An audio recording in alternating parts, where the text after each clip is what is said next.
دوستو سیزن 3 کے آخری قسط کے آغاز میں کترینہ کہتی ہے کہ یہ معاہدہ فوراً ختم ہونا چاہیے۔ میں نہیں جانتی کہ ہم اسے کتنا لمبا لے کر جا سکتے ہیں، حتیٰ کہ امیر سعادتین بھی حیران تھا کہ ہم نے کیسے ان کے شرائط مان لیے ہیں۔ کترینہ کہتی ہے ہم انہیں سونے کا ایک بھی سکہ دیے بغیر یہ معاہدہ ختم کرنے والے ہیں۔ دوسری طرف ارطغرل اور سعادتین واپس قبیلے پہنچ چکے تھے۔ سعادتین معاہدے کو سلطان کو دیتے ہوئے کہتا ہے کہ اس میں ہمارے لیے کافی رعایت ہے سلطان، یہ ہماری جیت ہے۔ سلطان معاہدے کو دیکھنے کے بعد کہتے ہیں کہ صرف رقم ان مسلمانوں کے لیے کافی نہیں ہے جو تکلیف میں ہے۔ سعادتین ہم صرف اللہ کے انصاف کے لیے لڑتے ہیں، سونے کے لیے ہرگز نہیں، تم یہ نہیں جانتے۔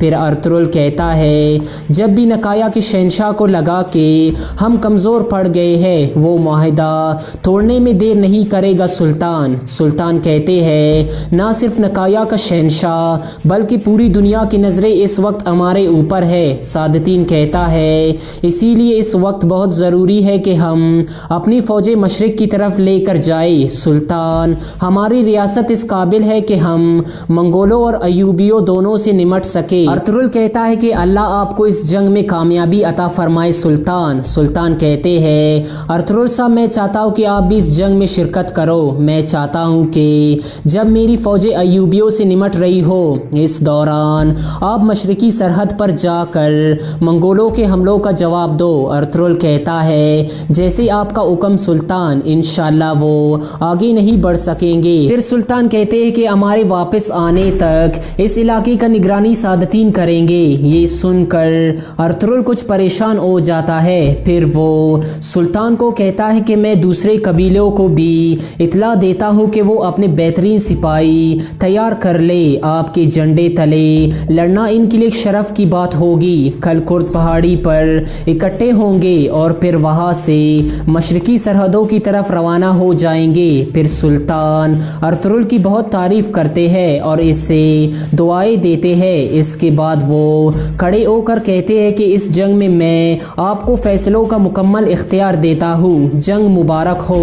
دوسری طرف کارا جیسر کمانڈر آرس سے کہتا ہے کہ میں آج کا دن کبھی نہیں بھولوں گا، ایک کمانڈر کی بے وقوفی کی وجہ سے ہمیں یہ رعایتیں ان کو دینی پڑی۔ اس سے مجھے ایک سبق ملا کہ دشمن کو کبھی کمزور نہیں سمجھنا چاہیے اور ہمیشہ عزت کے ساتھ لڑنا چاہیے۔ کترینہ کہتی ہے مرنے والے تو زمین میں دفن ہو گئے ہیں، اب نتائج ہمیں بھگتنا پڑے گا۔ پھر آرس کہتا ہے کہ ترک وقت کے لیے نہیں رکتے ہیں کترینہ، لیکن تمہیں جلدی کرنی ہوگی، شہنشاہ نے تمہیں ایک کام کے لیے چنا ہے، یہ مت بھولنا کہ تمہیں خاص حقوق کسی مقصد کے لیے دیے گئے ہیں۔ کترینہ کہتی ہے ہم اکیلے نہیں ہیں جو ارطغرل کی موت چاہتے ہیں، ہم یہ کام مل کر کریں گے۔ آرس کہتا ہے یاد رکھو اگر ارطغرل نہ مرا تو تم سارے حقوق اور اختیار کھو دو گی۔ دوسری طرف کائی قبیلے میں ارطغرل اپنی والدہ اور علیمہ کو بتاتا ہے کہ کارا جیسر کے لیے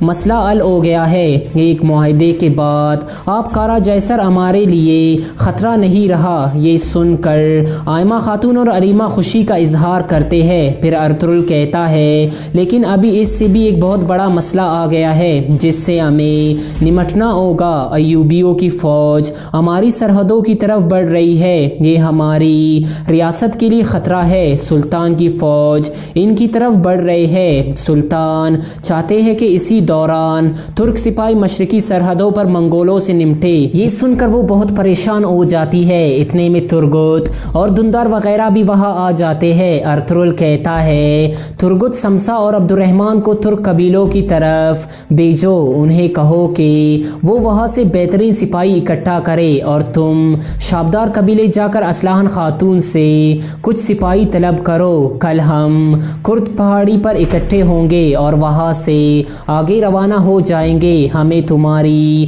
شادی کو ملتوی کرنا پڑے گا، اسلحان خاتون کو بھی بتا دینا۔ ترگت کہتا ہے جیسے آپ کا حکم سردار۔ پھر ارطغرل دندار کو کہتا ہے کہ میری غیر موجودگی میں قبیلے کے سردار تم ہوں گے اور آرتک صاحب آپ میرے ساتھ آئیں گے، مجھے نہ صرف آپ کی بہادری بلکہ آپ کے تجربے کی بھی ضرورت ہوگی۔ حکیم آرتوک کہتا ہے کہ میری جان آپ پر فدا ہے سردار۔ دوسری طرف شابدار قبیلے میں سادتین مرکزی خیمے میں پہنچ چکا تھا اور بے صبری سے اسلحان کا انتظار کر رہا تھا۔ تھوڑی دیر بعد اسلحان وہاں آ جاتی ہے اور کہتی ہے کیا بات ہے؟ امیر سادتین محافظوں کو باہر بھیج دیتا ہے اور پھر سخت غصے میں اسلحان کو کہتا ہے کہ تم نے یہ شادی والے مسئلے کے بارے میں سلطان سے کیوں بات کی ہے؟ تم نے مجھے کیوں ذلیل کر رہی ہو؟ اسلحان کہتی ہے سلطان نے اس بارے میں پوچھا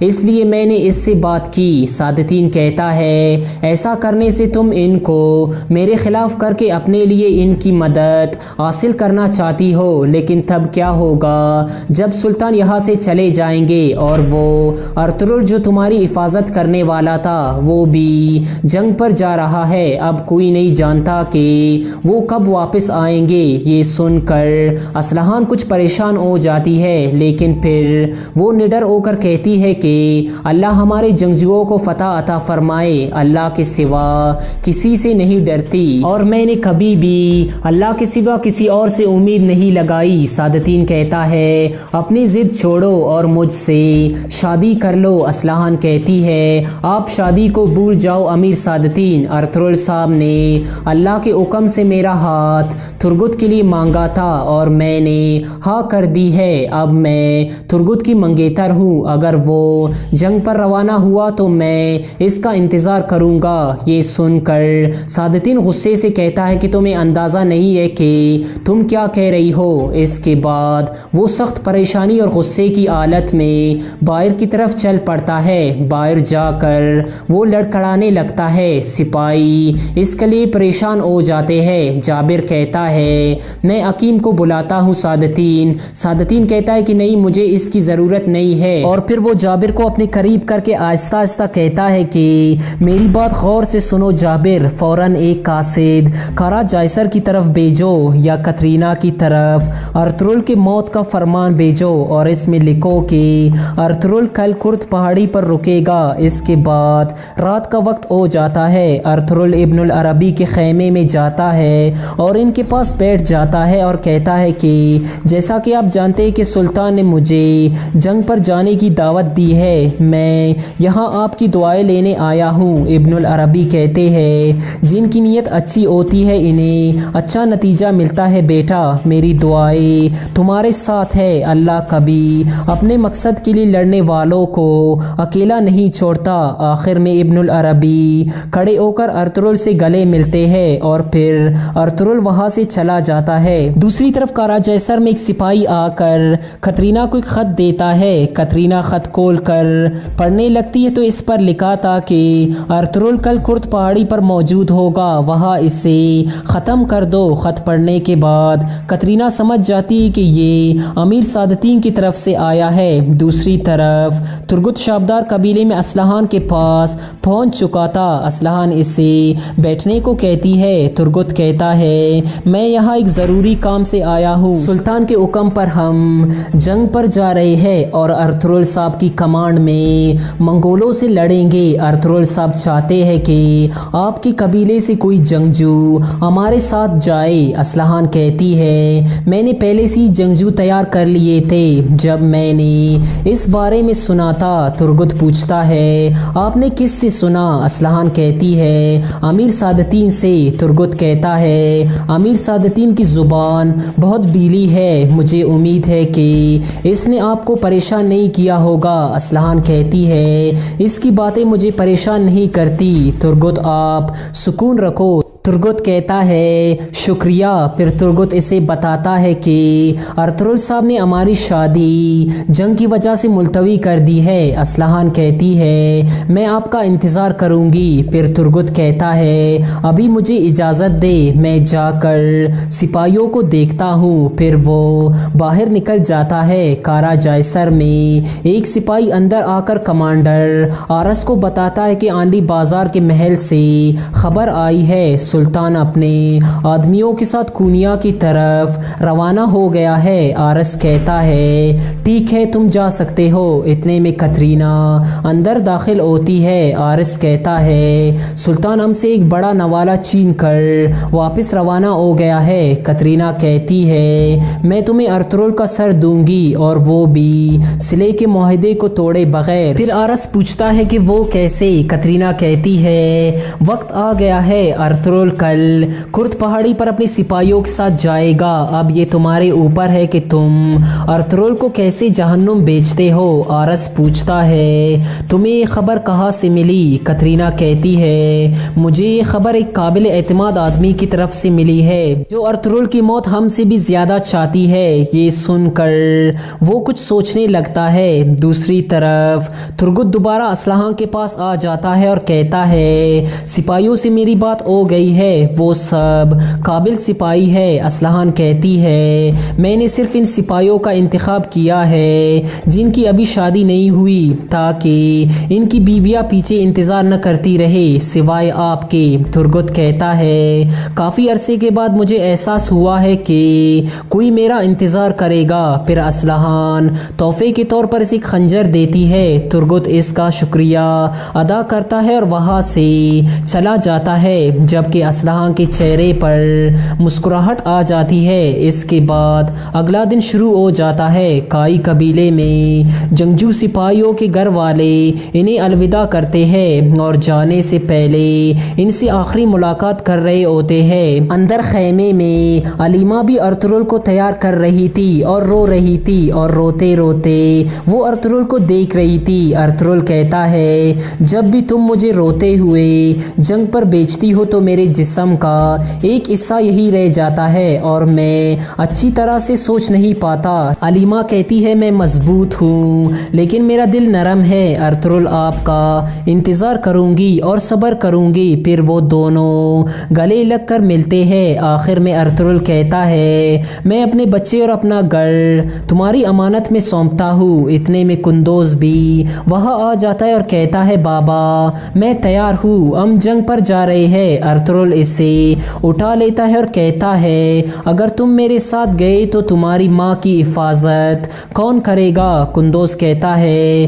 سپاہیوں سے میری بات ہوئی ہے، وہ حفاظت کریں گے۔ ارطغرل کہتا ہے نہیں، تمہیں اپنی ماں کو اکیلا نہیں چھوڑنا چاہیے۔ اس کے بعد ارطغرل اسے نیچے اتار کر اپنے چھوٹے بیٹے کے پاس جا کر اسے دیکھتا ہے اور پھر اپنے ہتھیار اٹھا کر باہر نکل جاتا ہے۔ باہر سپاہی اپنے گھر والوں سے مل رہے تھے۔ ان کے گھر والے روتے ہوئے انہیں الوداع کر رہے تھے۔ ارطغرل آہستہ آہستہ سے کہتا ہے یا اللہ آپ ان بہادر آدمیوں کی حفاظت فرما جو تیرے مقصد کے لیے لڑ رہے ہیں۔ اس کے بعد ارطغرل چل کے درمیان میں آ جاتا ہے اور سب سے مخاطب ہو کر کہتا ہے کہ جو والدین اپنے بچوں کو شہید ہونے کے لیے بیچتے ہیں وہ جان لے کہ اللہ سب کچھ دیکھ رہا ہے اور وہ آپ کی قربانی سے آگاہ ہے۔ ہم اللہ کے انصاف کو پھیلانے کے لیے زندہ ہے۔ ہم جانتے ہیں کہ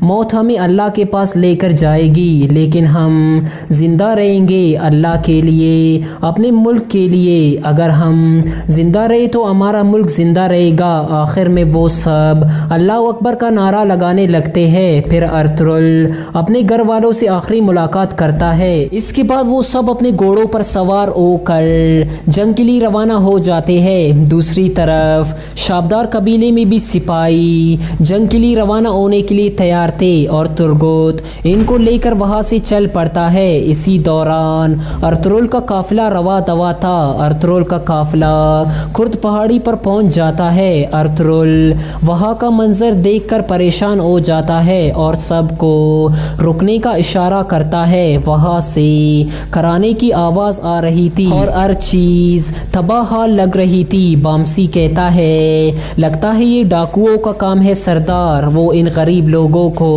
اپنے جال میں پھنسایا ہے۔ حکیم آرتوک کہتا ہے یہاں زخمی لوگ پڑے ہیں سردار، اگر آپ اجازت دے تو میں انہیں دیکھ لوں۔ ارطغرل کہتا ہے آپ دیکھ لیں ان کو۔ پھر ارطغرل اپنے سپاہیوں کو کہتا ہے کہ راستے کے دونوں طرف کھڑے ہو جاؤ اور اپنے